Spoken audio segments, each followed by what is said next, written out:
God has no shortage of blessing, let us ask Him daily to be blessed. Hindi po nauubusan ang Diyos ng pagpapala. Amen. So pray for that blessing.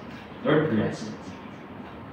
Baka sumusobra na yung pagpapala, bukas mo naman sa akin.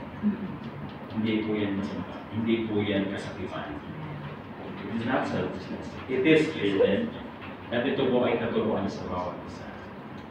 At kung ano po yung magiging selfish, yung inaakin mo lahat. Ako na lang, huwag na sila. Sabi ko kanina, after praying for them, pray for yourself. Amen. Amen po. Malinaw po ba? Amen. Amen. Number 3, Jabez prayed to have more. Kanina, nanalangin lang po siya na pagpalain mo ako. Ngayon, nanalangin po siya na higit pa. Diba? Amen. Sabi dito, enlarge my border, enlarge my territory. Sabi po sa verse 10. Balikan natin.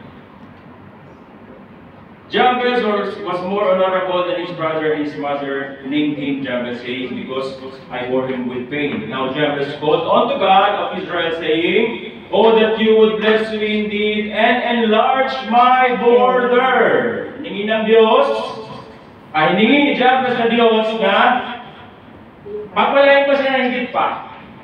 Meron na po siyang, sabi dito, enlarge my border. Enlarge my territory. Ibig sabihin, meron na siya. Meron na siyang lupain. Meron na siyang pag-aari. Meron na siyang kayamanan. Ano po ang panalangin ni Jabez? Enlarge it! Padamihin mo pa to! Sabi ni Jabez sa Diyos, na kayang gumawa ng mga bagay.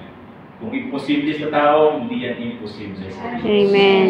Di po sinasabi dito kung gaano kalaki ang hinihingi ni Jabez. Basta ang sabi po niya, make it bigger, enlarge my territory.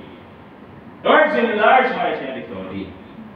Palakihin mo ba ito? Palakihin mo po yung sahod ko, Lord! Amen. Walang bagay na imposible sa Diyos. Yes. Amen. Yes, testimony natin, di ba? Hindi ako makaka-uwi, pero pag sinabi mo na, makaka-uwi ako! Amen. Gagawin mo. Yes. Amen. Ganyan po si Jabez. Sabi dito, give me the land, large tract of land. Higit pa, walang sinabing 100 hektarya ba? Hindi sinabi ni Jabez